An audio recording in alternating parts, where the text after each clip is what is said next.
Is it ready? Unprotected. Great success. You know, every now and then you surprise me with an accent. Little Sacha man. Baron Cohen. Yeah, I There you like go. that one. Yeah. Josh Wolf, Freddie Prinze. Prinze and the Wolf. We're actually, there's cameras on today. Yes, we are co-streaming or simulcasting Capturing Team Handsome. on...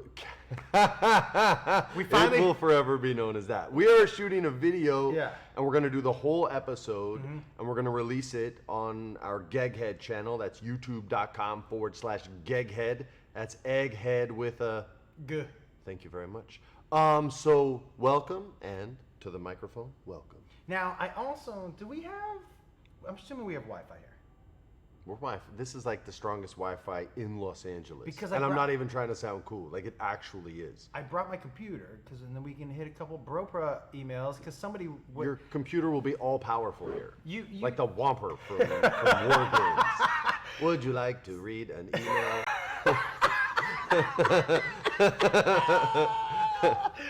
Professor Falcon. I forgot what I was gonna say, but I brought my email. I brought my computer so we can read We'll do some emails Bropra. today. Yeah. Because people were a little upset that apparently I just started at the top.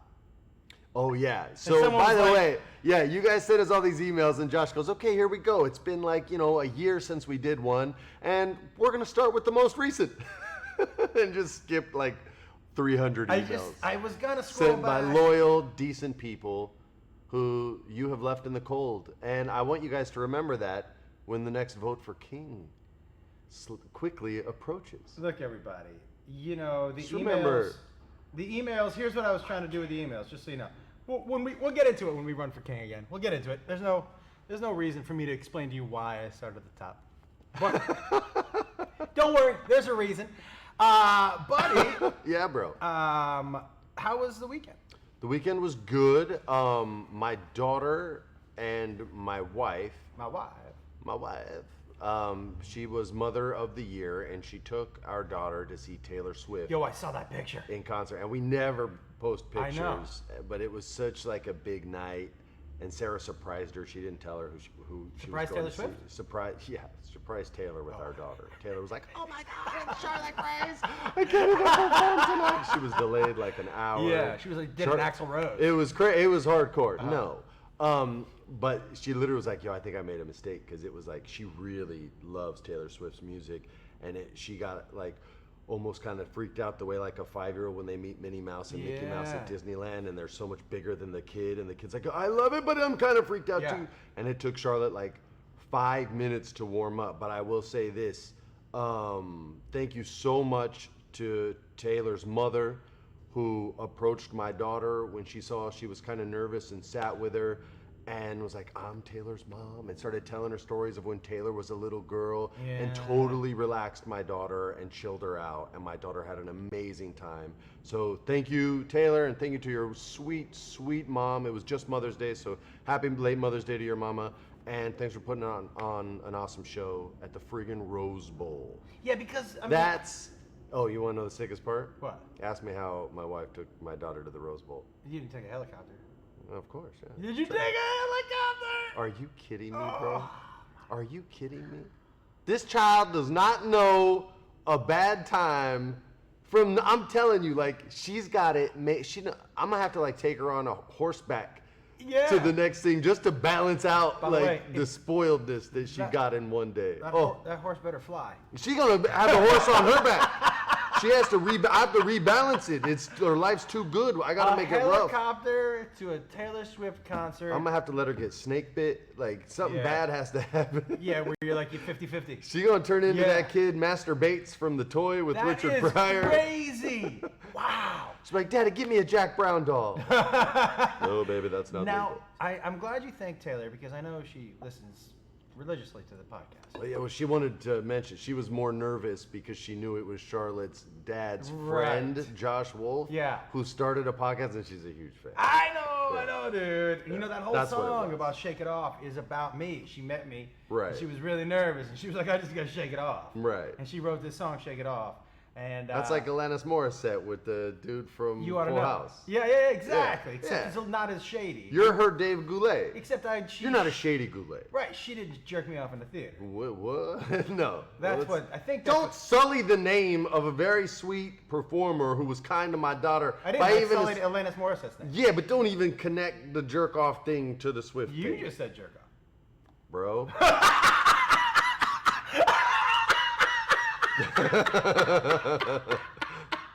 You want to maybe do a freestyle rap and get into the show?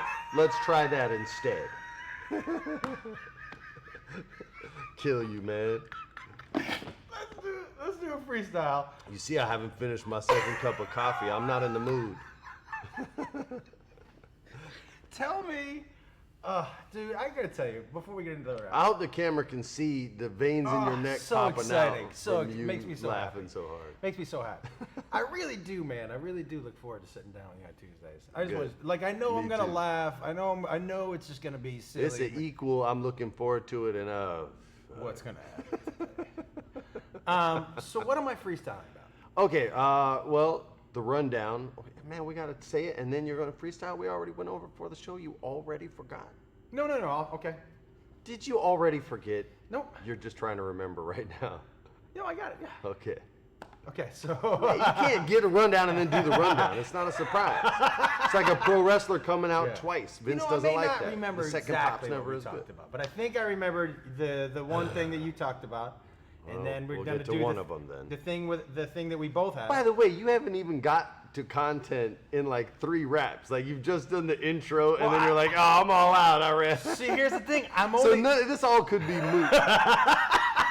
But I'll tell you what, my intros have Sorry, been my voice is too my loud. on the intros mic. have been We're getting doing pretty good.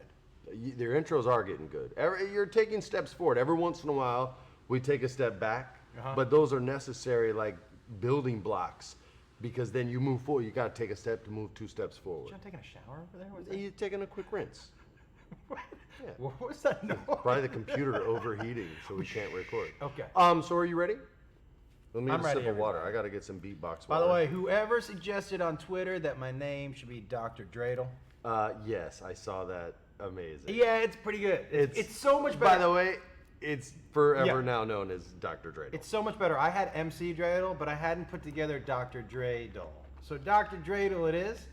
Yes. And thank you. Yeah, here we go. I rarely read names, but I always see the tweets, and that was genius. Fantastic. All right. Whoever you are. Ready? By the way, sweet ass shirt you're wearing today. Boom. Available in August. Okay, ready? Yeah. All right. You're still thinking of what? I have no idea. This Okay. is going to be over quick. Here we go. A quick beatbox for a real quick rap. Yeah. Because I have to tell you guys, I haven't even thought, like at least last week and the week before, I kind of thought of what I wanted to say. And this week, So this one could be real rough? Is it that what could you're be saying? like, it could be doo-doo stew, man. Let's see what happens. Okay. Do you want the Viking helmet? Or you save that for controlled? Yeah, we'll say. Controlled chaos this Okay. evening. Stay 7 tuned. o'clock. Here we go. All right. Yeah. It's your boys. Guess what? We're back. Here we are, Freddie and Josh again, sitting down a new set. 2 friends just talk about what they're talking today, and here we go. Let me just say, Freddie gonna talk some WWE with Ronda Rousey and the other people. Yeah! You had it with Rousey. You had it. Oh, I Rousey should've spread out rhymed. You Rousey. had it. Oh! You had it. You fumbled on the 1, bro. And it was a turnover. You had it, dude. It was right there in the palm of your hand. Oh! No, my buddy, WWE and Ronda Rousey. That's what I thought, but you know, had it. but I you- thought you were. But you know what I did? I left a space, and I thought I didn't. I needed another, and I don't know. I'll spread it out. I'll go Rousey. But you could have just done another E at the like Ronda Rousey, which is news to me, and then you go Well, to I the tried, next thing. and then I just ran out of it. You said and some People. other people. Yeah, no, because I couldn't think of a word. I knew it. But you broke character. It was like, and he's talking WWE with Ronda Rousey and some other. Yeah, Dr. Dreidel fell out. All right, we're gonna write a rap. If we You write know? it, because you can actually rap. You just can't freestyle. I'm great for a line and a half. I wouldn't throw great around like as Well, like it's a super soaker. Just great for everyone. Here's the way I look at it. Compared to how bad it is, the beginning is great. Yeah, well, yeah. Right? Yeah, if you want to put those two So together. putting together the people.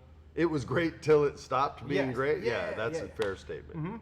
So In comparison to how it ended, the beginning was great. I'm with you. yeah. What are we going to talk about on the show today? Today we're going to talk about. You already know about WWE. So Yeah. what else? We're also going to share a couple recipes. You and I. The mother trucking recipe of the week. Yeah. I did sign another one of your cookbooks this weekend, and I always sign it the same way. What'd you write now? I hope this book has the recipe for motherfucking shrimp in it. It's my favorite. But it doesn't. It doesn't, but that's the best part. And people keep asking me to sign in the crack because of you. They keep That's saying 2 drinks in a row. they You almost keep made me saying, spit, dude. Sign my crack. Sign my Can you crack. sign my? Oh I'm like, no! oh What are my they gonna God. say when we do the live show? That's all They're gonna I'm say gonna sign, hear. you're gonna hear sign my crack a See, lot. you learn lessons even when you get older in life, and I just learned one of them. Yeah, don't say sign my crack. Yeah. And then I was in Dallas this weekend, man. A lot of Prince I of the love Wolf Dallas. fans. I'm gonna do a convention there coming When? up. I don't think it's for a while, but I saw like a schedule of a few that we're gonna actually go and do and kind of record the interactions there and all that kind of stuff, and that's on the list. That's awesome. It's a great city. Love that city. We had a great 2 time nights? down there. I was there for 3 nights: Thursday, Friday, Saturday. Amazing shows. The Prince of the Wolf fans are the absolute. Who'd you go with? Did Jakey go? Jacob didn't go. My brother Jonathan went with me. What? It was so great. You know, stand up is such an. You're so isolated most of the time. How many times have you gone on stage with your brother? Oh, he didn't go on stage with me. Oh, he just cruised on the. comes to I was gonna say, dude, were you nervous? Like your big brother's like on stage. Oh no. I'd have been like, yo, man. The only two. This is people, my space, dude. The only people I bring on stage are my kids or Beth, Okay. because I have direct jokes about them, and It's nice to give them the opportunity to. Oh no, I don't give them a mic. Oh, that's. No, I just make fun of them and then I have them walk off stage. Well, I don't want them to say anything about me. That's not how this works. They're not getting paid. You know what I mean? I get paid, so they get what they get. You're like, I'm gonna look great. Yeah. The hell with them. You know what's funny, man? Jacob, let me tell a story when you were 8 and your penis was really small. You guys is messed up, man. I You will got tell you. problems. My brother mentioned this to me. He was like, you know what's funny, man, about your act? And I said, what? He said, you don't win in any of the stories. Yeah, that's what's best. Like in all stories, and I'm always take this back to wrestling. Vince's favorite wrestlers are the people who sell the best, meaning he doesn't care if you win or lose. He believes a match is won in the eyes of the people based on how well you receive damage.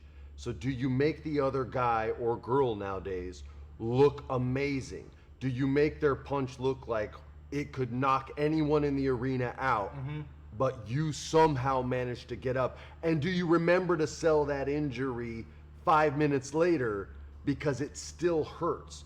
Selling wrestlers are the ones that work the longest. A comedian who's willing to shit on themselves is a comedian that's real hard to shit on. And that's not from any experience I have. That's just from me sitting in comedy clubs since I was 12 years old, even when I was legally not allowed in them, and watching like the self-deprecating joke, or even when it's not self-deprecating, when it's just, yo, I ate shit and I think you can relate to this. Yeah. I've told that story when I was like smooth talking that girl when I was 17 on the front porch and her friend, and I'm like, man, they both like me.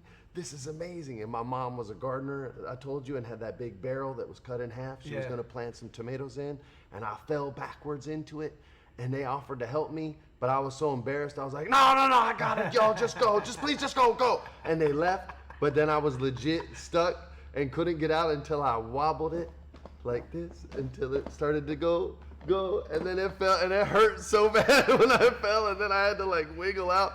That's like, in the moment, is the most humiliating thing in the world. And if I didn't know how hard it made people laugh, like I would never tell that story because it sucks, but it ends up being hysterical. Do you know what? And by the way, he's wrong. There's only one story I win on, and it's not even it's the practical joke story that I tell. Not the one with the shoes. No, not the shoes. Because that's a win. Yeah, a lifetime win. But he. You're still winning. Yeah, he still doesn't know. You know what my favorite part of that story about you falling in the barrel? What? You'll never guess. Is something that you said, because you've told me the story twice now. So, and you said the same line twice, which makes me think you actually said that line. You said, "Please just go." Please just go. Because I Yo, it understand was that like- line. You are humiliated, but And it's you're vulnerable, and man. it's urgent. Please just go. Do you know what I mean? It's just like being caught. You know what I mean? You were just like. It's like getting caught masturbating in the bathroom by your Please parents. just go. Please just leave, please. You're trying to hold it together. You know what I mean? Please just go. You're trying. You're trying, and you're staying polite because that's what you were taught. But please just go. I can't ask you again. Do you know? You just stabbed me right in the heart. That hurts. That is such. You're lucky we're cool, man, because that was like too much truth. That is my favorite part of that story because I've been there before where you're humiliated. Yo. But you're trying. You're humiliated, but you're trying to keep your composure. And you you're, want it to end quick because you don't know how long you can maintain that composure. But you need them to go. Yeah. Because one of two things is going to happen. You're either going to crack. Yeah. Or you're not going to get out. And Yeah. either one is going to be terrible. They're both bad. And So- help is like not even an option. No, so please just go. Yeah. Because the truth is, like, even if they help and they get out, you're not recovered from that. No, and there's gonna be no date. By the way, there wasn't. Right. But there's gonna be no anything, and no help works. Like if my mom would have come out, that would have been horrible. If my uncle Jimmy, who's the toughest son of a gun I ever knew, came to help me like that, I would refuse help. Like, cause you don't live that down, man. Hey, remember when you were stuck in that barrel? No. The hell would you have done if I had shown up? Like it's you never Dude, live it down. When I was in high school, there What? was this girl who used to come around to my backyard and throw rocks in my window. And Like rocks of love, or like she hated you? And I would sneak out. No, okay. You know? And we would do a little, what's what A little outside. smushy wolf smooch. Yeah. A little pooch smooch. Back in high school, outdoors messing around was basically your option. Yeah. Because most of the time you didn't have an indoor house. It was a car. I did some outdoor messing around. Yeah, everybody did, right? Shoot. So I opened up my window to be like, hey. The rock hits me right in the eye. Freddie. Dude, you're mad lucky I didn't take a drink, bro. Freddie. So I opened Dude, what kind of timing and shit luck is that? I opened the window because she must not didn't know if I was awake or something. And so maybe she went to go get some more rocks or something. So I was on the open the window, and she must have not just seen it. And she goes, bang. And I'm opening the window, and then she goes, I go, hey. And then, gunk, So my mom. She got you like David and Goliath. Yo, my mom heard me go. Took you out. Right? So she ran upstairs because she thought I was like dying or something. Yeah, she slayed the giant. Yeah, I had this huge black eye, man. Oh, and it was bleeding. What did you tell your mom? What did you say happened? She was like, is that girl throwing rocks in the window again? Do you want to hear the worst thing ever? Can I tell you the worst thing ever? What? Okay. Wait. Hold on, man. I'm going to cry. Okay, so I'm not going to give her name. I'm not even going to give the time because I don't want anyone who I know listening to this, they would know who this is. But a girl is visiting my house. Yeah. And my parents are okay with her. This is the most mortified I've ever been in front of my parents. Oh, no. Okay? Come on, man. So this girl comes and stays. There's nobody else staying at the house. My parents, me, her. So she's supposed to stay in my brother's room. I stay in my room. Yeah, right. Right. So she comes into my room. How many minutes did that last? 6? I think Bedtime, guys, 9 o'clock. 9:06. I think 2.5 minutes. That's long enough. 2.5 minutes after my parents' light went out. Now I was Amazing. this That's was- discipline. By the way, this is after high school. Okay. Post high school. Not too far post high school. So I'm back home from college for a visit. Girl stays. The next we do whatever. I go downstairs and sleep in the cellar I want my parents to think that I just took it The exact opposite Yeah, direction. I want total respect for your parents' rules. exactly. Yeah. Except I wake up in the morning, the door from the basement is open, and I can hear my parents in the kitchen, and I hear my dad go, "Did you hear them last night?" And I was like, "Oh no!" And my mom, because I was waiting for my mom, and I just wanted to hear her go, "No, what happened?" But she was like, "I couldn't sleep a wink," and I was like, "Oh no!" You were the And then I had to walk upstairs Walk of shame, baby. through them. How's it feel? Oh, and That's like when I see those girls at like Saturday morning on Starbucks and they're still dressed from the night Oh, before. yeah. I'm like, yeah. How's that going? You didn't sleep at your house last night. All right.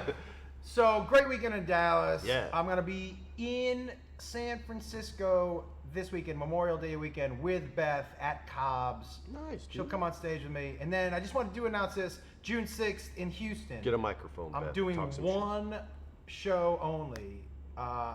It's a door deal for me, but half the door goes to Recovery Houston, which goes. Oh, hell to, yeah, man. Right? So Right on. I want to pack that place out because the more people in the door, the more money. They're gonna need a laugh when Houston gets bounced. Yeah, that's what Recovery Houston should be about. Stop it. And then so there's that, and then Austin, Texas, June 7th, 8th, and 9th. All right, man. Tell me about Ronda Rousey, Well- which apparently rhymes with WWE. It does. And a lot of other words end in E, and you couldn't think of a single one. Anyway, we mentioned on a couple previous podcasts that we were gonna. What's happening? What's going on with you right now? I think we have to do a read today. Okay, well we will then. Why are you freaking out though? I don't know what it is. Well, get your computer. All right, good idea. You're out. It's all good, baby. Okay. Did you see me? My face was like. You were like, everyone saw you. You were like this.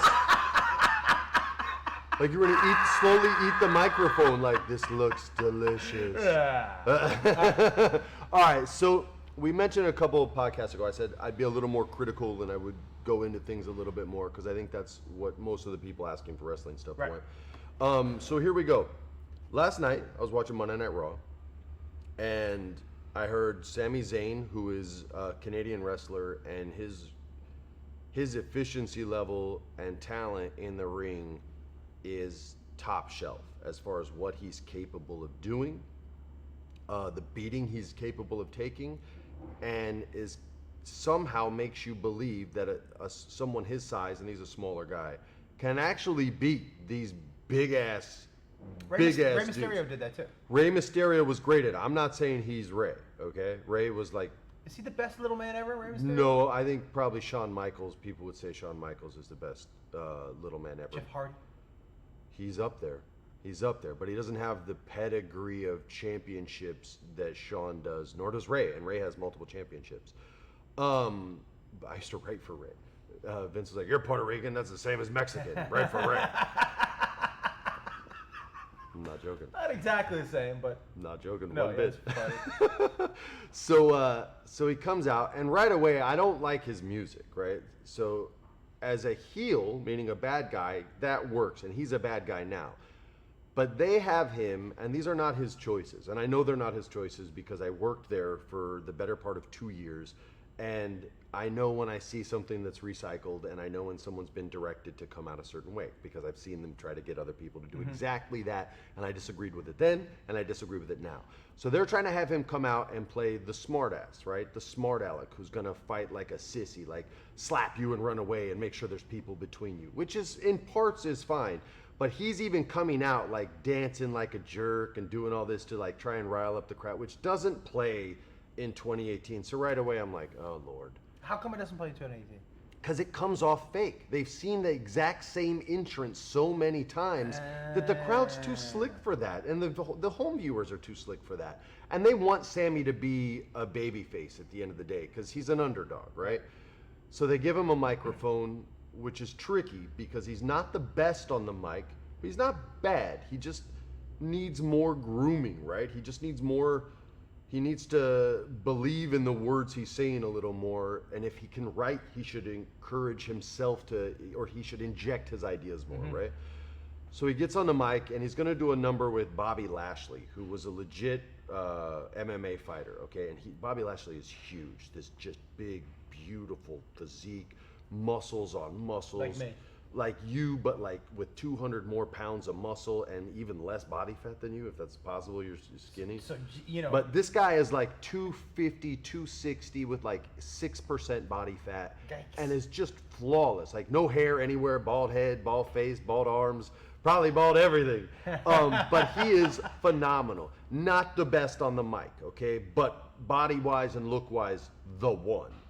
So Sammy introduces what we'll call his three sisters, right? And they do this gimmick that they've done since the 80s where he dresses up three guys as girls and they come out and they're like, oh, we're going to... that's kind of tired. Like way 80s, right? And I love the 80s, bro, but tired, this is like, I'm like, you're not doing this. And then they have Bobby Lashley come out and they gave him way too much to do as far as like acting goes. And he had to play it up way too much. So now he's struggling in the segment. The Sammy himself is struggling in the segment because without Kevin Owens, who is great on the mic and as good in the ring, but understands acting a little bit better, when he's not there, it lessens the performance. But when he's not there, there's more for Sammy to handle. So it's not fair to Sammy. And I'm not trashing on the guy. It's just a genuine criticism because I believe in Sami Zayn. I like him. But the whole segment was just sort of designed to almost fail, and then it's always going to end in chaos with Bobby Lashley trying to kill everybody, right? After he goes, oh, you think that's funny? I'll come by him, and he's, beating everybody up. So to me, that's that's probably the main problem with WWE is when they don't know what to do with someone. Instead of believing in a unique story that I'm sure the writers are pitching, it's getting shut down, and they're going with what we know. Right? A lot of people are creatures of habit. We go with what we know. You and I are in that 100%. Way to a certain degree. Yep. You know a certain jokes that you're like, yo, I'm going right to that. I don't give a shit about experimenting tonight. This joke's money, and I know it works. 100%. And wrestling's the same way. So I understand when people get tired of this. You're right. But just so you understand why they do it, this is why. So now let's get into Ronda Rousey because somebody asked me what I thought of her so far, and I wrote them back, look, I think it's way too early to say. She's only been on TV like 4, 5, 6 times. That's hard to say, but I'll say this. She's obviously very green, and she's going to be wrestling for the WWE Women's Championship in 4 weeks at Money in the Bank. That's their pay-per-view where they have this amazing ladder match where they have like 5, 6, 7, 8, sometimes 10 people all battling for a briefcase that hangs above the ring, and you have to climb a ladder to get it, and it has a contract for the championship that you can cash in anytime you want. So it makes for a compelling story, but the match is what's amazing. Screw the briefcase. She's definitely going to win this match. I don't know. Probably, but here was my issues with the promo, which I thought all in all was a good promo. Stephanie was there, Stephanie McMahon, and she's good on the mic. And she's kind of driving all the points home that she wants people to hear that'll make them want to watch the fight. But at the end, they do this handshake, and Nia says, you will never take my championship. And Ronda gets up, and she shakes her hand, and she says, I will take your championship. And she looks at her arm, and then she says, and I'll take your arm too, which she should not have friggin' said because she's holding the arm. It's demonstrated. You don't have to be that on the nose. What she should have done after Nia kind of cut her promo saying, I am going to make my name on you, and I am going to do this, and I am going to beat you, and you won't take my championship. Ronda gets up, she moves the table, they shake hands, and you can tell she's squeezing her hand hard. She should have said, I am going to take your championship, and without pausing there, making it one moment, she should have said, I am going to take your championship, and I'm going to take this. And then indicated the arm, because that's her finisher, the arm bar. We've all seen it in UFC. But instead, they do that sort of pause thing between every single moment, and that's when the crowd starts going, what? What? And they didn't do it to her, but they didn't do it to her yet. And why do they say what? Because it's Stone Cold Steve Austin. But just because there's a pause? There was a guy who forgot his lines one time with Stone Cold in the 90s, and so every time Stone Cold would see him look up and to the left, which is him trying to remember, up and to the right, which was him trying to remember the line, Stone Cold would go, what? And the crowd got so into it because they were like, oh my God, he just busted that guy forgetting his line, that all of a sudden it entitled the crowd to start doing that, which to this day I still think is the worst thing about wrestling. The what chant I think is the dumbest thing in the world. But how long has it been going on? Since then. So any pause, they all scream together in unison, what? Yeah. It's crazy. It's crazy. And I love that you guys feel like you're a part of the show, but it's so lame. It's like the wave. It doesn't, well, no, but what it does, it genuinely like stunts the development of young talent that is literally getting on the job training. Like they're learning how to act out there. And imagine if like you were doing your stand-up set and after every sentence people yelled something at you. Let me tell you. Like it just doesn't work in any other profession but when I pause a lot in my stories. And sometimes I have to tell people after the first story, hey everybody, that's how I tell stories. I like silence. And so that doesn't mean that you're supposed to say what you think. Because Yo, because I don't give a. That's not what part of the story. Yeah. So when I worked there, a lot of times I would show talent. I'd say, listen, I understand these are 4 moments, but they're 4 moments regarding the same thing. So you need to pull all of these together the same way I'm speaking to you, and I just cut 4 sentences in a row and didn't take a single breath. Yeah. And when I would break it down to them like that, guys like Dolph Ziggler and Daniel Bryan, or Bryan Danielson as he was known in the Indies, like they picked up on that real quick. The Bellas picked up on that real quick. But when you find yourself, and for young wrestlers out there, like indie wrestlers trying to cut promos, I'm not saying that's the best acting choice. I'm saying that's the best wrestling acting choice, because it allows you to command the audience and dictate to them the tempo that you're going to establish. It doesn't allow them to dictate what your tempo is going to be. Because once you start it, I find so many wrestlers, like even my man Sheamus, who I love, like he falls prey to it. If he starts it and there's that rhythm, they don't jump on him. But if he starts it, what? And then says something, what? And he won't be able to get that rhythm back. So also, I get it's a part of the show and right on, but just damn y'all for that. But when you're doing live, anything, and you have the mic, the danger to the what for me is that other than Stone Cold, because he was controlling the whats. Oh yeah. Right. So other than Stone Cold, when you have the mic and you let the audience control anything, you're fucked. Now that's great advice. Now imagine these kids are 19, 25 years old with 0 stage experience, 0 acting experience. It's packed to, it's an arena, huh? It's an arena that usually is somewhere between 17 to 22,000 people there, if it's not a pay-per-view, and they're on live television. And their parents are watching, and all their friends were like, dude, you're gonna try to be a wrestler? Yeah, have fun sacking groceries the rest of your life. Get a real fucking job. Yeah. And they actually made it. Holy shit, in your face. I'm not sacking groceries. I'm on television. Wait, you're giving me what? I don't get to say it my way? Yeah. How much time do I get? Oh, you mean right this? Okay, I get an hour. Okay. Freddie, can you help me, please? Yeah. I'm like, yo, B, I'm helping 6 other people. What? Okay, come here. All right, boom. But all right, say it this way and just tell them I told you to do it. I'll eat the bullet, man. Do your thing. And that's how fast the live show works, because you're rewriting the show on the show. But like these people, if you are not used to speaking in front of that amount of people, you see them real quick. Yeah, and if the people, here's the way I look at it. I always look at it as the person with the microphone is like the pilot, right? But they have to feel that. Right. They have to So you know have to they're fly the plane. pilot. So if you're not flying the plane and the audience looks up and sees the person with the microphone not flying the plane, they're gonna decide. It's to fly why the plane. they stopped with Charlotte, because Charlotte Flair commanded attention. She didn't allow them the opportunity to jump in there. She follows me on Twitter. She's the bomb, dude. She's the queen. But it's why, and I love Sasha Banks. She's amazing in ring, but on the mic, there's a pause after every single period, and it takes the audience out of it. And I promise you this, it takes the decision makers out of it too. Yeah. And that's why she's not holding the championship right now, and isn't even really thought of in the picture. You wrestlers have to be not as good on the mic as they are in the ring, but it better be pretty damn close, or you'll get a bite at the apple, but you won't get the whole apple. You know what I think, Freddie? Here's what I think.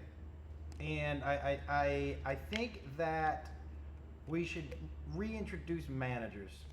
So people like the Ultimate Warrior, we don't have to hear him talk. I liked him. Yeah. I know he wasn't the best on the mic. Well, but he used the 8 words he knew really oh, you well. little Ultimate Warrior. But the managers to me were always the best. We should on go the in and mic. be managers. That would be for great. everyone that can't talk. What would our name? I think we would have to be different managers. Oh, not duo? Like rivals. Oh. Like I recruit my team, you recruit your team, your stable, so to speak, right? Like they talk about in MMA, this stable, like they're horses. And I'll get my stable, and I'll be the heel, so I'm a little rougher on my talent, and you'll be the baby face, and you'll even be paying your guys, right? Like in the storyline, I ain't making you pay no money. Okay. And so they'll be wanting to go to you, but I'm willing to do more shadiness, so my squad's gonna have more championships. Can I be called Mr. Magoo? No. Why? And here's what's crazy. If we were in the production Why room, not? I'm telling you this is real talk. Okay. If we were in the WWE production room before, let's say Vince was like, all right, fuck it, let's try this. Get Freddie and what's his fucking podcast partner's name? Josh Wolf. That fucking guy too. And we'll try this out. That's just how Vince is. Sorry. He'll get to know you after a year and a half. 2 years. Dude, he didn't know who Dennis Miller was. He gave him notes. Hilarious. In a commercial break. No, he did. Yeah, Dennis Miller at the commercial break goes, yeah, I just got notes from Vince McMahon on how to tell a joke. All right. My God. Okay, so we'll both be managers. Okay. Right? You'll have your stable. I'll have my stable. What are you gonna dress like? What are you dressing like as a manager? I'll have sports jacket, jeans, fresh ass Jordans, and then like whoever my wrestler is, I'll be rocking one of their merchandise T-shirts underneath the sport jacket. And sometimes I'll take the jacket off, and I'll be like, distracting like the referee, and my guys will go over like that. I might even bring a prop to the ring. I might even have something like Mr. Fuji style. I might have a cane. You know what I'm gonna do? What are you gonna do? I'm gonna base my guy off of Richard Simmons. He's gonna be super happy all the time, and he's gonna wear a vest and shorts and a top hat. So that's amazing. Now, listen, I want to go back to the story. He's gonna be super happy all the time. If we were in the production office and you said, "Can I be called Mr. Magoo?" That company's so crazy that someone in there, when you said that, would have gone, "You know, that's not half bad," and it would actually have gotten over. So no, you can't be Mr. Magoo. But Can this I be other the Richard idea, Simmons yes, type manager? 100%.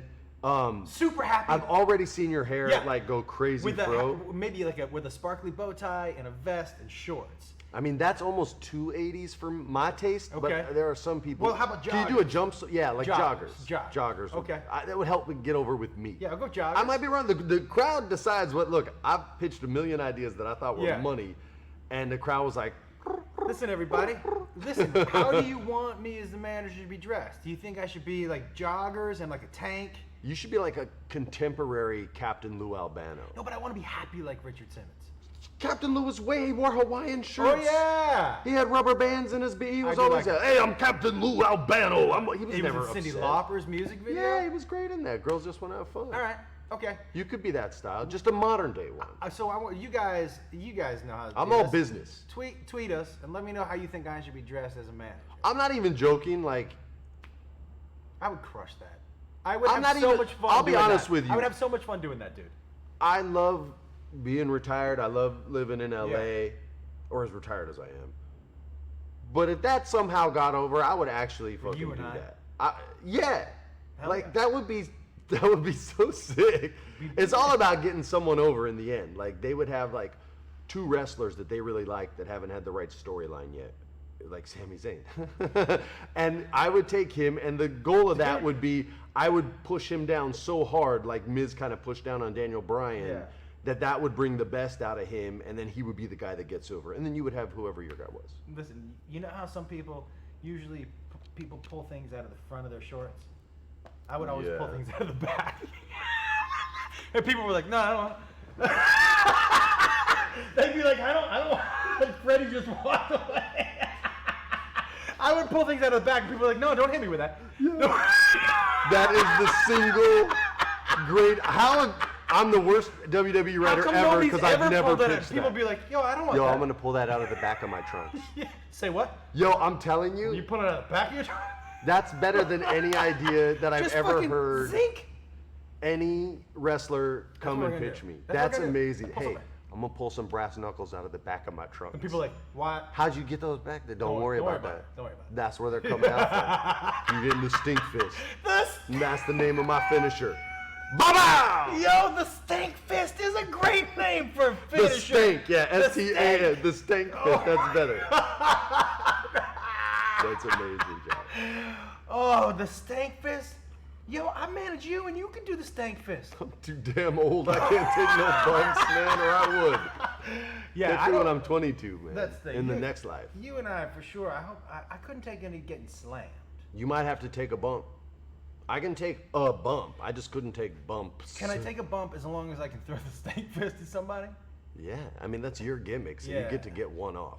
I'd like to have that guy. But at the end of the day, you gotta do the job, Yeah. like in your comedy. Who's Like you can't Hornswoggle? win. Can I have him? Dylan, man, he's not with the company anymore, but I know Dylan. I actually have his number. He could do the stank fist.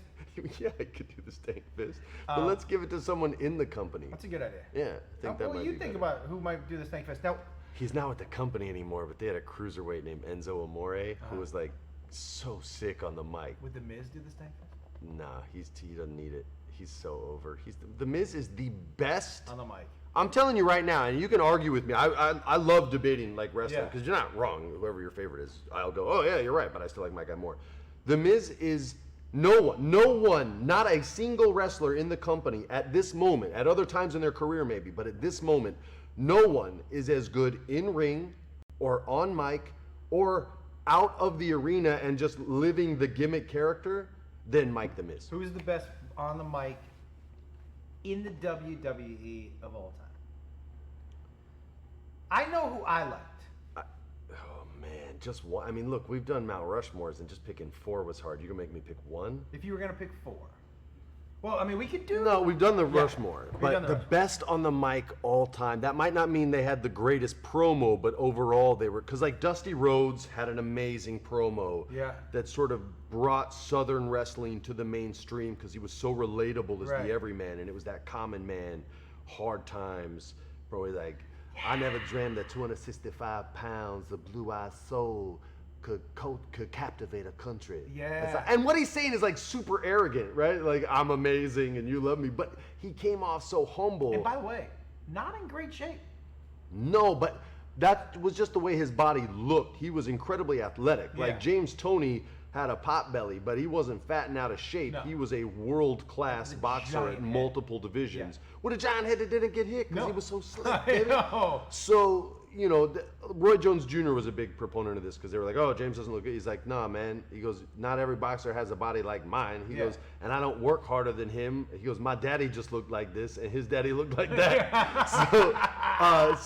You know, a lot of that has to do with genetics. But I don't even know how we got on that. What the hell are we talking about? Best on the mic. Oh, best. Okay, so Dusty has to be on there, and I'm gonna pick one. Look, man, Jake the Snake Roberts. A lot of people sleep Dark. on how good he was in that Randy Macho Man Jake rivalry when he would talk about maybe I'll take Miss Elizabeth and make her something worthy to be. Like that was creepy, but I'm And not gonna he put him kept- on there. You know what? You know what was great about him, which is what I would say about Cosby. You know, pre-rape, is that look, the thing about Cosby is that you're talking about a man who would sit on a stool for an hour and a half and Like not, a jazz musician, and in not slow raise motion. his voice really. And Jake didn't have to. Jake and did Jake raise always his worked voice. better He as a drew heel. you in. But I will say, and it's funny that you say that because I would say the best ever. Man, it's hard to pick between these two, and they were both yellers. They weren't subtle and quiet. No, yeah. But the 2 best ever on the mic, and I would hold these 2 up against anybody's argument, would be Rowdy Roddy Piper. Just when they get the answers, Yeah. I change the questions. Like Yeah. he was brilliant, and Ric Flair. Yeah. Ric Flair was so good on the mic. His culture is a name. Like there's a Flair culture, Yeah. and it exists in college campuses and professional football Yeah. teams all over the country. Amazing. And probably, I don't know this, but probably all over the world because Yeah. he's wrestled all over the world. So when you create that much that a culture changes, Rowdy didn't change a culture. Rowdy was just amazing and awesome, and he was in They Live. Yeah, he was. Greatest cult movie What's your ever favorite made. line in that movie? I have come here to chew bubble gum and kick ass, and I'm all out of bubble gum. Yeah. Baboosh! Baboosh! That's how you deal with an alien invasion, Yeah. son. Anyway, those would be the 2 best, and if I had to pick one, gun to my head, even though Flair's my favorite, I'll say Piper, man.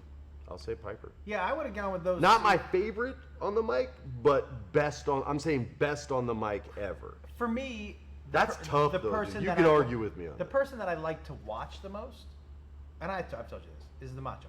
There was something about the Macho Man, and how he hit all his movements were so slow. and he makes you think twice before you step to the macho Loved him because his voice and the way he just went about it was so different. That Miss Elizabeth promo and that line he cut right before the end during the Jake feud is still one of the best lines ever in a promo. He goes, "I'll always have Miss Elizabeth, the inspiration of inspirations. Oh, yeah." And I literally was like, dude, he loves her so much. Oh, like, yeah, man. I was 12 years old, 13 years old going like, holy crap. Like, that's his best. He would die for her. Like, yeah. And that's still one of the greatest lines ever cut in any promo. And don't sleep on JBL.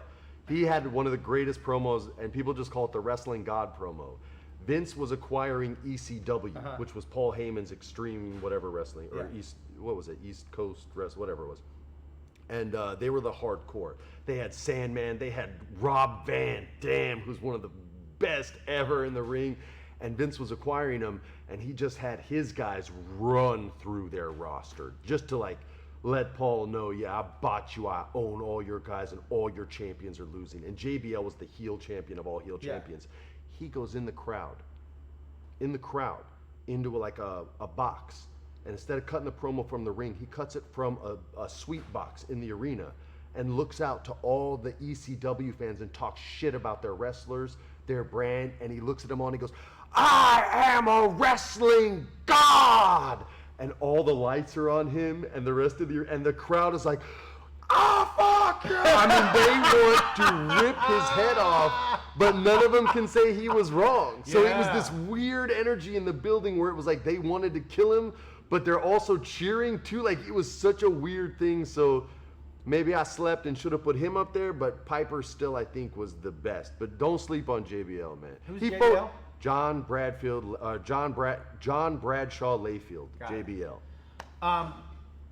Did you want to just touch on 15 items or less today? Hell yeah. I think so, because we've been like 3 weeks. Been a couple weeks, and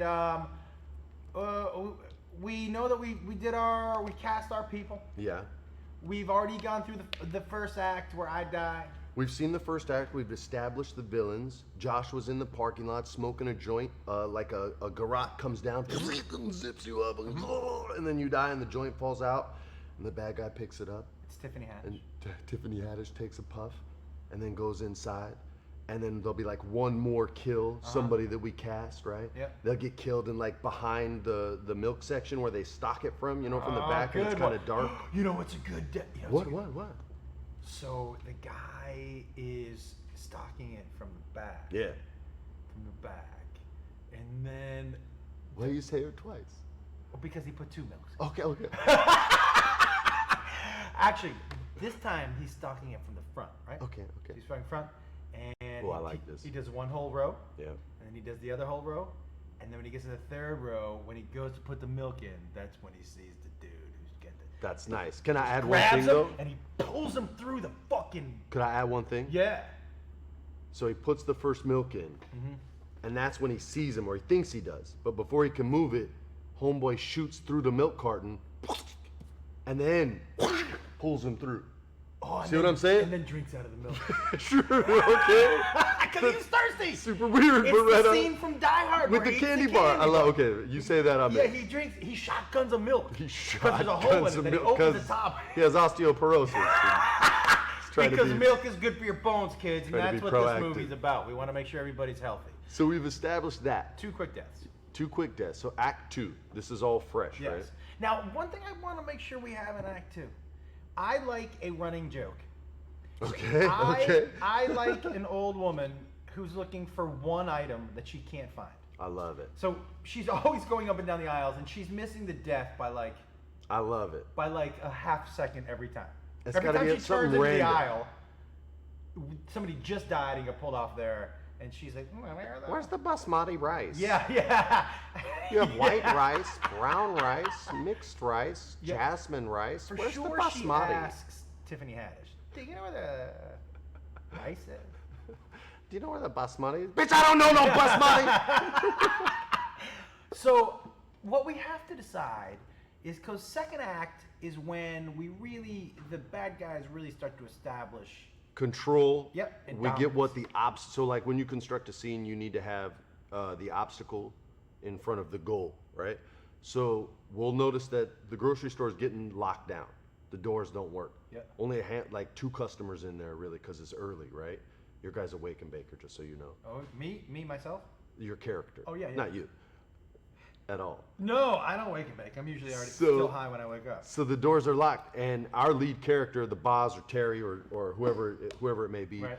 goes to go out to bring in some grocery carts that were left out outside because your character always leaves the carts outside because he's a stoner and doesn't do his job. But the doors don't open. He also sells them on the side, by the way. Sells grocery. Yeah, okay. To the rival grocery store. Yeah. We lost another 6 carts. No, outside. man, listen, you know, some people need shopping carts, and he sells them low, like, for bargain prices. Okay, like the wheelchair guy in the Demi Moore Exactly. stripper movie. Exactly. Okay, I'm down with it. So he goes out, doors are locked. That's weird. Goes up, tries to wiggle them. In the reflection of the glass, he sees something behind him, turns around, nothing there. Right?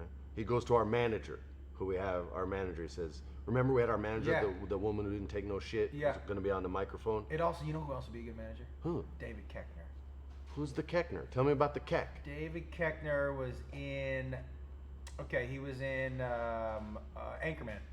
See Anchorman? Who was he? The bald dude. Come on, man. Yeah, okay, we're good. Keck? Yeah. Oh, so the Koechner- Keck. He's also, but he's comic and funny, but he might be a funny manager to have David Koechner. I like that. All right. All right, so we'll keck it up Yep. with the manager. Our protagonist, our hero, is going to go say, hey, the doors are locked. Oh, well, that's weird. And he'll go to like override it, but it doesn't work. Does the manager hate our hero? I like that. He He doesn't like that he works there. He He doesn't, doesn't like, trust it. He's He too thinks he's after his job. He's too handsome. He's He in is better too shape handsome. than him. Everybody Yeah. else likes him. And he thinks he's gunning for his job. Yeah. He doesn't know our guy wants the lowest level job so he doesn't get noticed. Hiding. Yeah. Exactly. He doesn't know that. But our No. guy can't tell him that. No. So he goes to override the system. It doesn't work. They go to the door together to open up, and that's when they hear like the first gunshot. And Yep. both of them are like, "What the hell?" Yep. And then our guy goes, find a phone, call 911, and we'll find out. Of course, the phones are disconnected. Cut. Cell phones aren't working in there. They're jamming the fucking They signal. put a fucking magnet on the roof. And while they're gone, Haddish, our bad guy, Yep. gets on the manager's microphone. Attention, all shoppers. You about to die, motherfuckers. And then what's our protagonist's name? What are we calling him? He's got to have a great, like, old school name. Like, Stallone in Over the Top's name was Lincoln Hawk. Yeah. It's got to be like that. Like Joe Huff was Stone Cold, or was Brian Bosworth's name in Stone Cold. Thomason Jenkins. Thomason, that's like a guy who takes over a company. It's not a badass protagonist name. Thomason. Okay. Lincoln? Could be Lincoln. Lincoln Jenkins. Lincoln Jenkins. sounds- Lincoln Hauser. Lincoln Hauser. Cole Hauser, that's a great leading man's Yeah, name. Lincoln- Hauser. You guys can help us Lincoln with the Kennedy. name too. He was a football player. Oh, was he? Yeah, he was a big black guy who played for the Raiders. Great. Oh, I Clever. knew that. Yeah. Closet Raiders fan, sorry. Uh, We're not all dicks. Kenneth? Kent? Kenneth? Kent? Kent? No, Kent was the dork and real genius. Leroy? Is our guy black? How many white Leroys you know? That's what's great. Okay. So Tiffany Haddish gets on the comm. She Yeah. goes, "Well, it can't be Leroy Jenkins. That No, was no, the no. guy from the World Well, of is Warcraft she video." after this guy? Yeah, they're there to kill him. Okay. He betrayed their syndicate, and he's been like in a witness protection ever since then. Okay, how about we call him Fazul? I'm done asking you. I'm just gonna steal a name. He's gonna steal a name. Lincoln Hawk is his name until the our people give us a better name one. him, okay. Lincoln Hawk. So she gets on, and there has to be the sound effect first. Boom, bing, boom. That's like the blue The Grease plate. one. That's the one from Grease. Okay, there we go. Bing, bing, bing, bing, bing, bing, bing, bing. Attention, all shoppers. Yep. Lincoln Hawk, I'm here for that ass. Oh, how about this? How about Go. attention? What do we call it? Vons? Boom, bing, boom. Attention, Vons shoppers. Lincoln Hawk, I got a coupon for your ass, and I'm cashing that motherfucker in today. Boom, boom, boom. And then it is on. And then there's bad guys on each aisle, making it real tough for our guys to move. Our manager, we said, is gonna live, or is that Yeah. still up in the air? I think our man. We know old lady lives. The old lady lives. You know how I'd like to see someone die? I would like him to put a funnel in someone's mouth and pour water and yeast in it and just turn the dude into a big loaf of bread. You know what I mean? Just put it full of yeast and make boom. Takes about 45 minutes, You Josh. cook. That's it. I'll be back when you're done. I'll be back in 40 minutes. To turn you over. Like this is, oh, come on, people are dying. I'm down with that. We're baking. I'm not anti-yeast. No, we're baking. I'm pro-yeast. I'm not anti-yeast. I want him to put a funnel in someone's mouth and pour some water in it. My brain's like, ooh, that's cool. Yeah, He's yeah. going to drown him.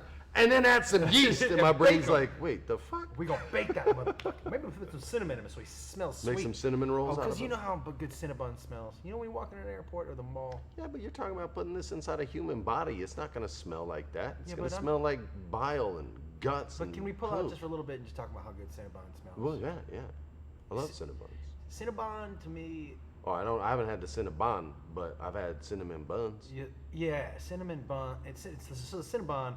I'm sure you haven't done a lot of walking around malls lately. 96? Yeah. Albuquerque, New Mexico, Coronado, what's Oh, up? you know what was happening in 96? You and I were shopping at Structure in 96. Yo, you're not lying. That's not right for you to say. We both on had. the podcast. What but was your it first true. credit card? It was a MasterCard with a $500 limit. But it was until I got out of high school. Mine was a Structure card. That's hysterical. No, my mom wouldn't let me get any kind of mall card. She was like, no. It was a no. Oh, nothing. do you remember the first thing you bought with a credit card and how grown up you felt? Sushi. Really? I went to a Japanese restaurant because they never carded. Good Where were note you? for here in LA. As soon as I graduated high school, I moved back to LA. Good tip for 18-year-olds that want to drink: go to a sushi place. It's true. They don't card. They don't Ever. care. They all look hella young, so they figure you're probably 36, 37 years old. They also, I don't think they care really. No. Yeah.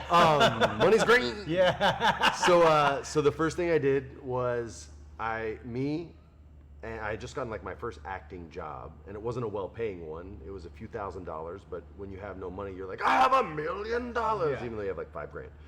And so I knew I couldn't go broke if I went big. So me and one of my good friends and roommate at the time went to this restaurant called Asanebo, and I had a $250 dinner, and That was the whole card. a lot of it was half the card, and a lot of it was sushi, or a lot of it was sake. That's amazing. Yeah. I also, the first credit card I got, the first purchase was food. I remember What'd you that. get though? Well, I took somebody out to dinner. We went for a little Little Italian food? Yeah. Yeah, a little red wine.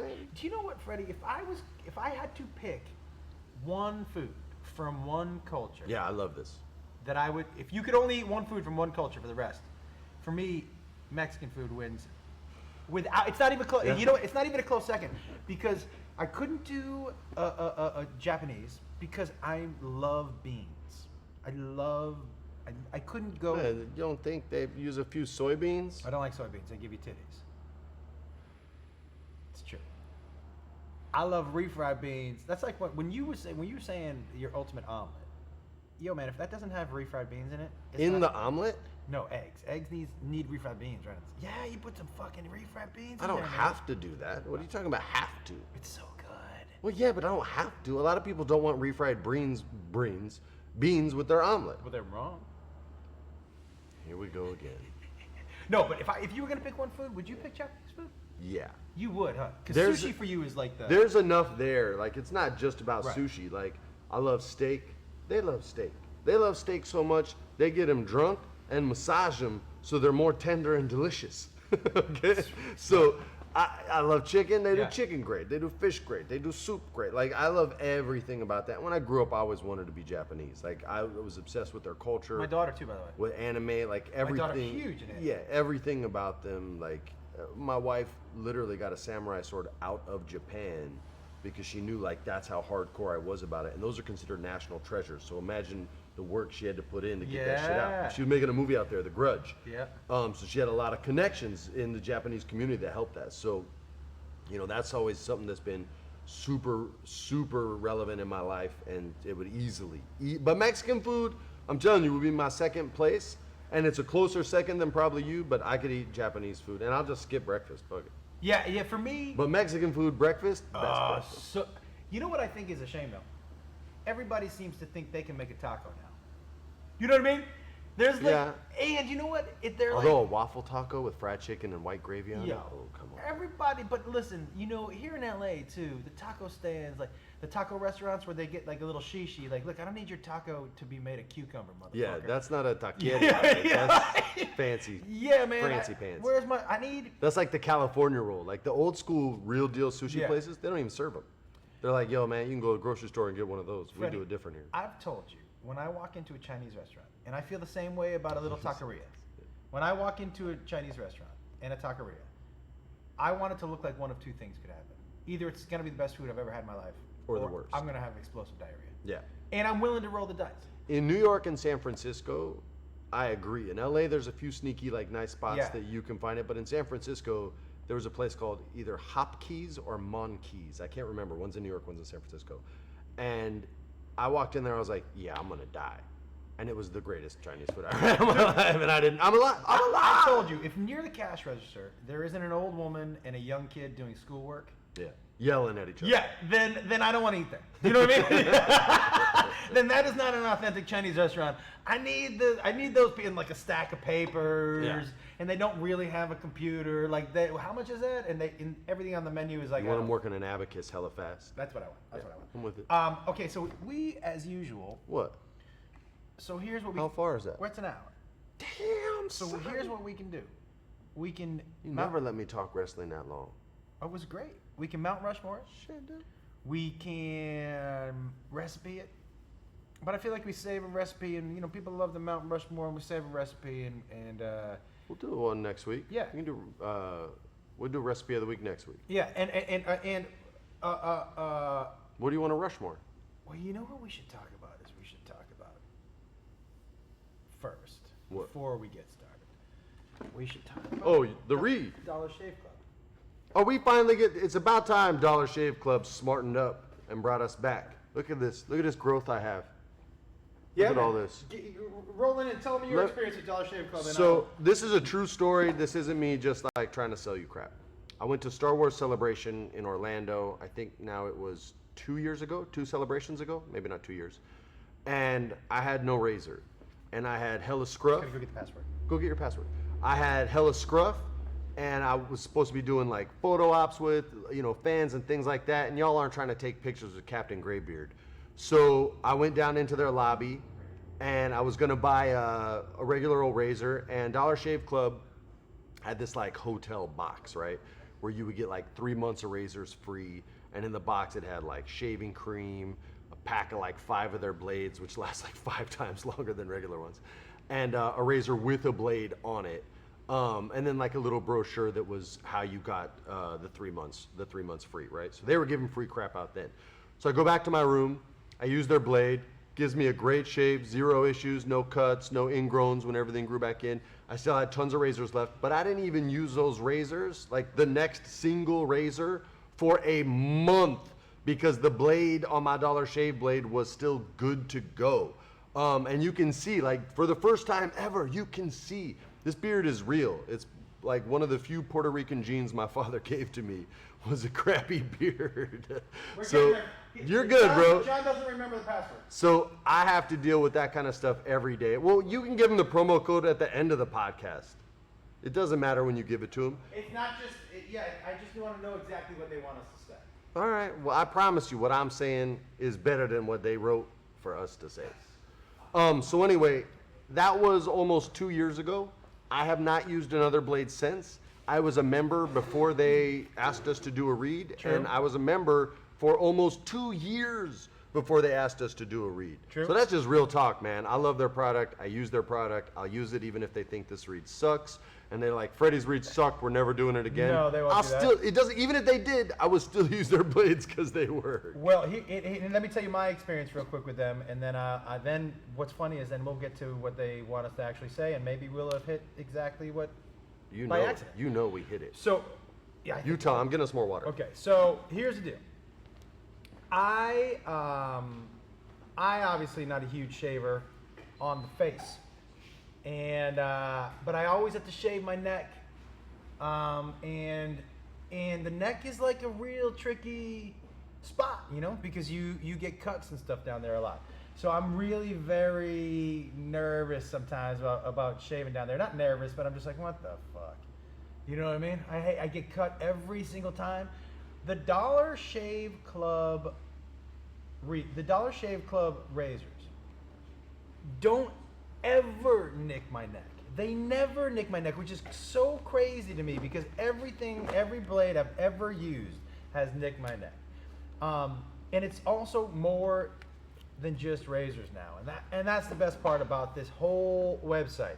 They have like you can do a bunch of shopping in their store because what comes with the kit when you get that kit is their shaving cream's bomb. Oh, it's like a shaving balm, and they have a shaving cream as well. It's the shave butter. It's the Dr. Carver's shave butter, Fancy. Which I put right on my neck, and I love to rub a little bit on my. What? And so, but it really leaves everything so soft, and you don't have any bumps. It is. I address bumps. Yeah, and I got a Puerto Rican beard. I address bumps all day, man. And they deliver everything right to you, guys. But when I mean as a man, they can deliver everything to you. We're talking about razors. We're talking about shampoo, toothpaste. Yes, sir. All that stuff. One-stop shopping. And clearly, guys, the other great thing about this product, besides the fact, see, usually when you buy something that doesn't cost a lot of money, in your mind you're thinking, all right, I know it's not going to work as well, but I'm saving money. And the crazy thing about this is that these aren't, like when you go to a Rite Aid and you're like, where are the razors? And they're locked in a cage behind the cash register. And they cost twice as much. More. But that's because grocery stores don't make razors. These guys do. Yeah. So they cut the middleman out. They go right to you. That's why they're able to give them to you cheaper, not because it's a cheaper product. I actually think it's a better product. And There's no doubt.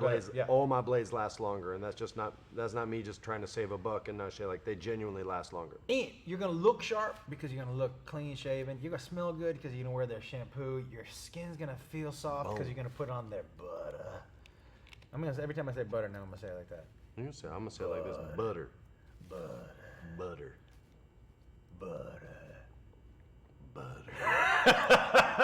I knew you'd do it better. What's the than me. promo? What's the promo code for people? For to mind-blowing get cheaper stuff? experience, join Dollar Shave Club today, and for just $5 with free shipping, everybody, you will get the 6-blade executive razor plus trial sizes of shave.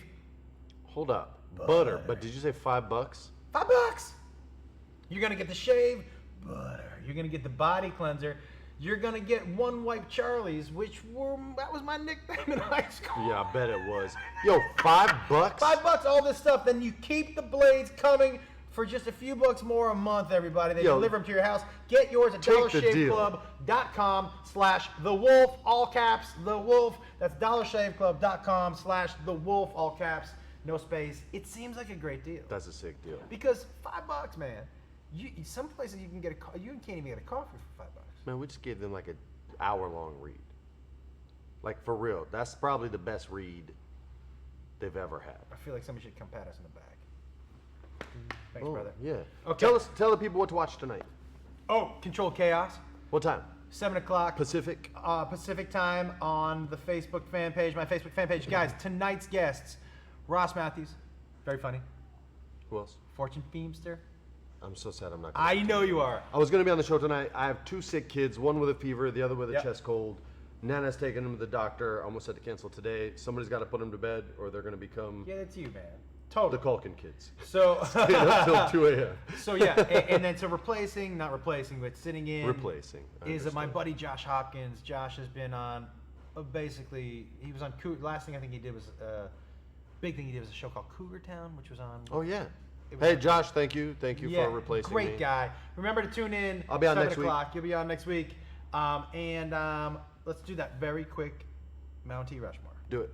What was it? Of fighters. Ooh, the Favorite- most entertaining, our favorite fighters to watch fight. Not like the best Not fighters. the best. Not the best. Because that's a Entertaining. more clear-cut Okay. list. Now, am I allowed to start with Mike Tyson? Hell yeah, you can start Because with Mike. to me, what I loved, I loved the entire show. I loved the walking in without a robe. Yo, just the towel. Like, Just so bare bones. No fancy no frills.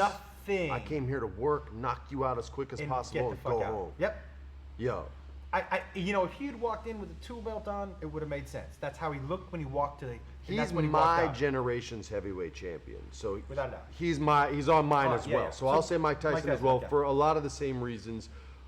He was like, you can go on Instagram and people still make videos of him with like music in the background, and they cut all these fights together today. Like he still does that today. And if you look at the way his opponents looked during that stare down, you would see guys genuinely shook looking at this dude like, yo. How scared was Spinks? Yo, horrified. I've never seen a fighter more scared than that guy No, in he that was fight. rattled and shook.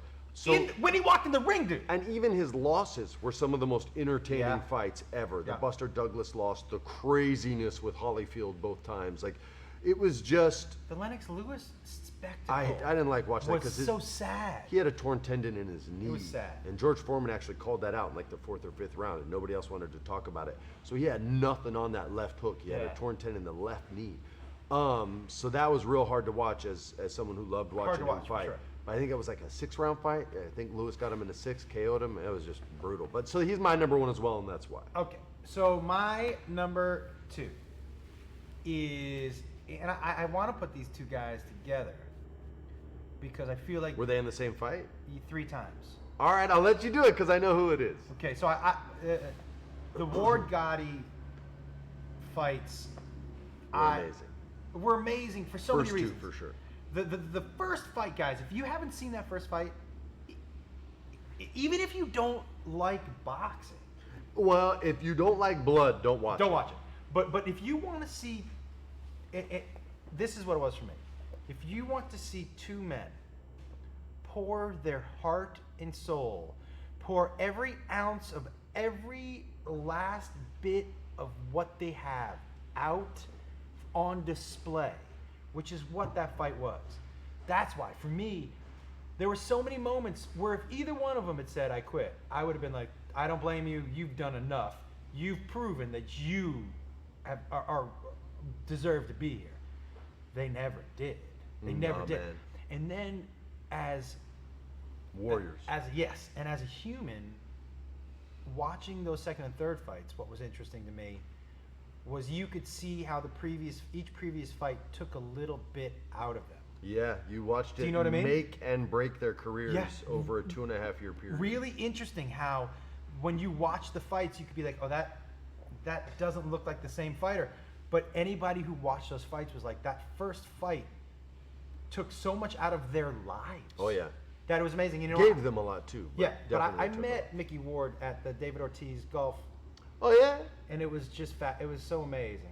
It was so amazing. It was so amazing. Well, But yeah, because he's one of those guys that has, like, the aura around him. 100%. And he's got that accent. He's just a Boston guy. And he and I were doing a competition of who was paler in the Dominican. And he's got red hair, so he had a light red. But, I have a light blue tone. Okay, nice. Nice. Your lizard blood starts pouring through. All right, what you got? Okay, my second one is from the combat sports MMA world.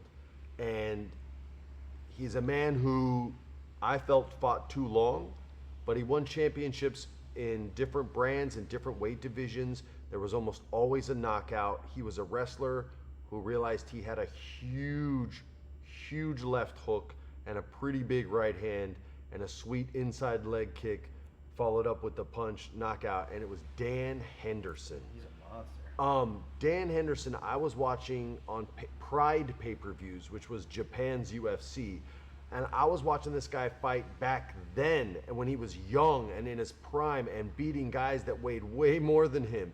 He's beaten the likes of Fedor. He's fought everyone you can fight at almost every division that you could fight in. He's fought for too long, and you can see the damage that he's taken. You can hear it in his speech. You can kind of see the eternal swollenness from that much scar tissue around his eyes. But there was never a fight he was in that I didn't pay to watch. That's interesting. That was up for there are other UFC fighters I'm like, I'll see it in Yeah. a few months when they put it on free TV. I always paid for Dan Henderson, even in the Pride fights, which have way less rules. You could soccer kick people in the head when they were down on the ground. You could? Oh my God, Josh, it was brutal, bro. brutal. The soccer kick was legal. So it That was kills people. Yo, that's why it was so hardcore. But I was addicted to that type of violence, because when people can make violence beautiful, Yeah. I started throwing kicks at 3. So that's just something that I really like. And Dan Henderson is my second. Now, just Who's so you your know, 3? guys, there's going to be a very glaring omission on my part because I didn't really see him fight.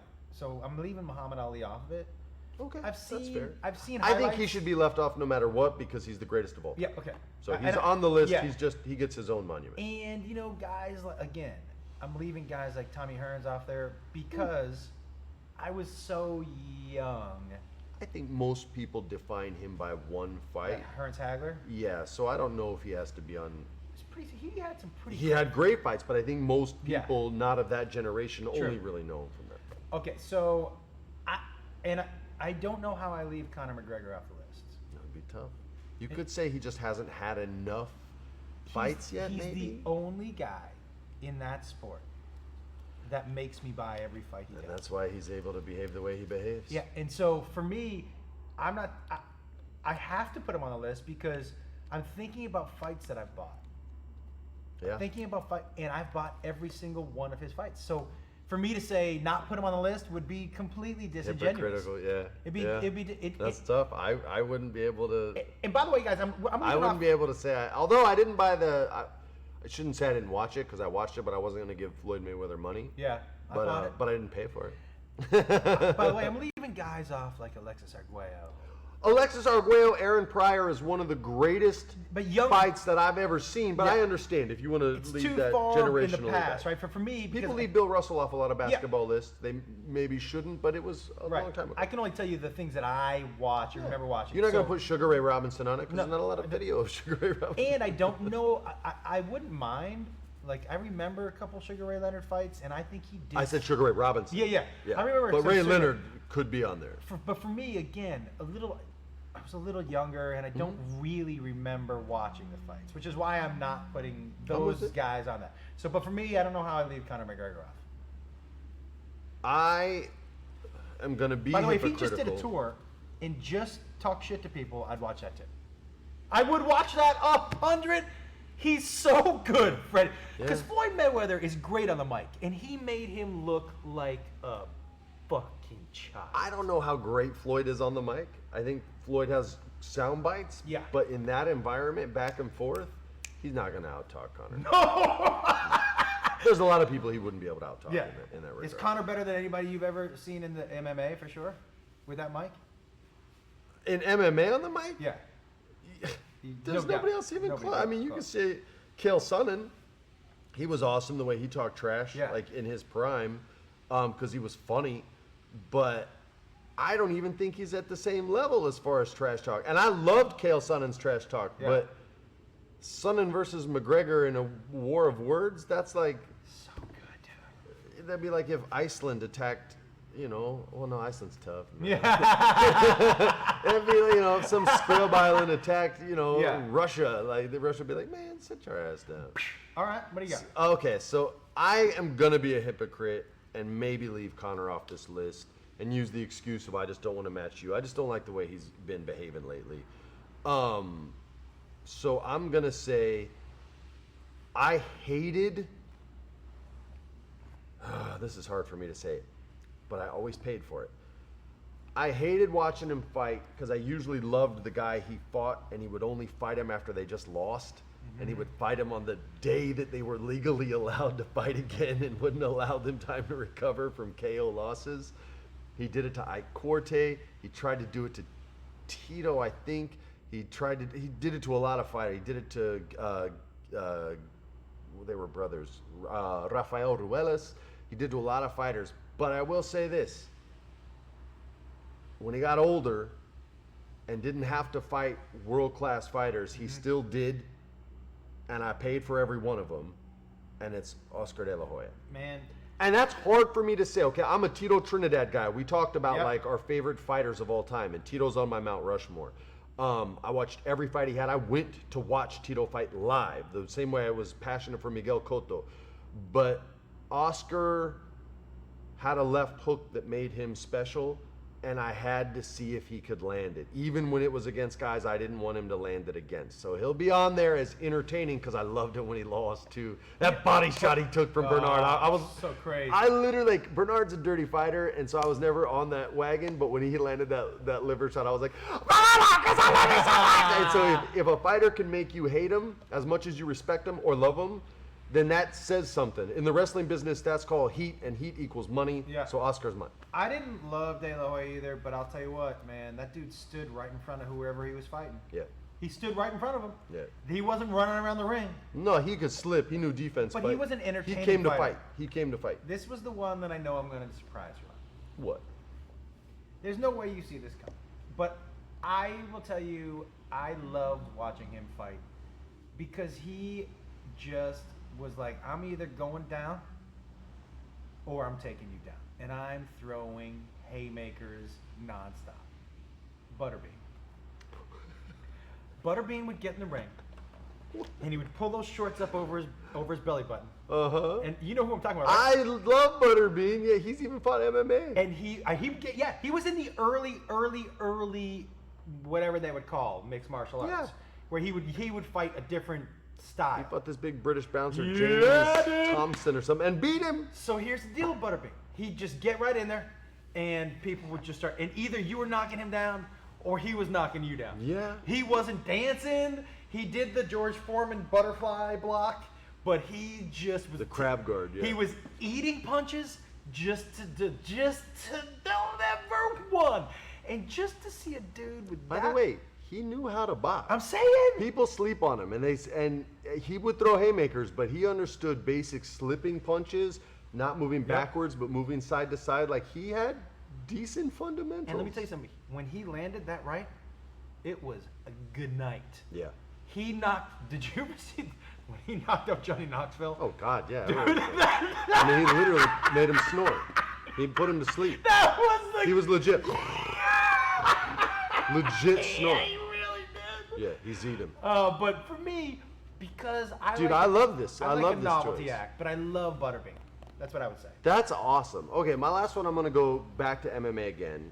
And he's not one of the forefathers. He came right at the end of that generation, but he's still an old school guy, recently semi-retired.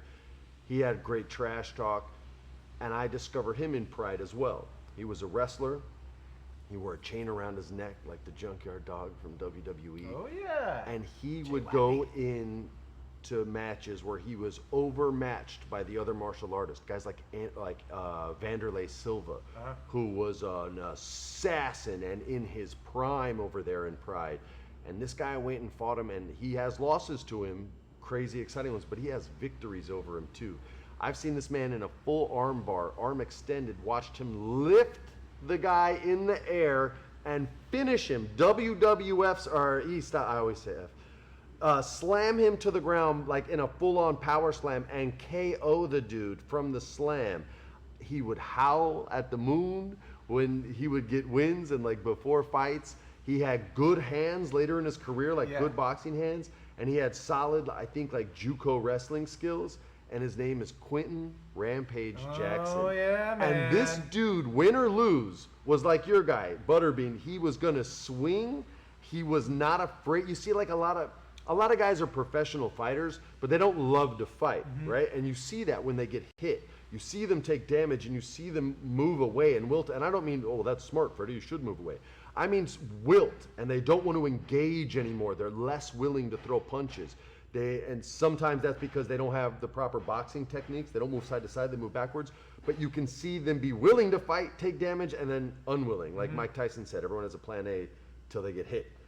Then there's some fighters, like a Chuck Liddell, who you would hit, or Kevin Randleman actually go the other way.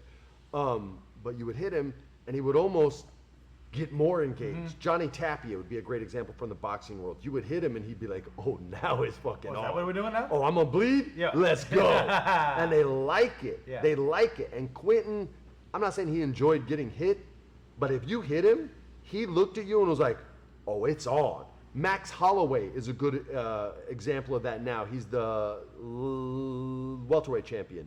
His He's about to fight my man, Brian Ortega, the guy who helped me get my blue belt Yeah. in jiu-jitsu. He's another guy who legit points to the middle of the ring like the last 10 seconds of a fight if it's going to go to a decision because he doesn't want that, and says, let's just throw. And then does. And is just, won't move.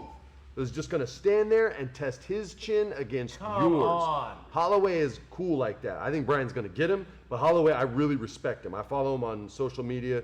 I respect the way he trains. I respect his style. I respect the growth that he's had because you can see it from fight to fight. Like, he's world class. But I still think Brian's going to get him. Brian's jiu-jitsu is second. Next level. It's just stupid. Like, he's almost invents techniques. He's at that level. Jeez. He's crazy.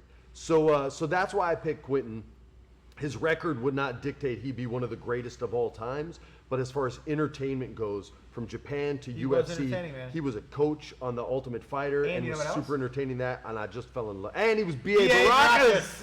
Yeah, dude, that's right. He was on the A team, which I watched this weekend, and I was like, you know what? I like Quentin Rampage I'm Jackson. telling you, Yeah. dude, I got a lot of love for him and the joy he brought, and that's our Mount Rushmore. Guys, Control Chaos on my Facebook fan page. Even if you don't watch it live, you can tune in and check it out. I know a lot of people bummed out that it's on Facebook Hey, because they don't have Facebook. Let me just, We'll also re-air them yeah, we'll re-air on them. GEGGHEAD, too. Yep, But and- we'll wait a few weeks. And can I also say, guys, you don't have to. I know people are like, well, my personal information.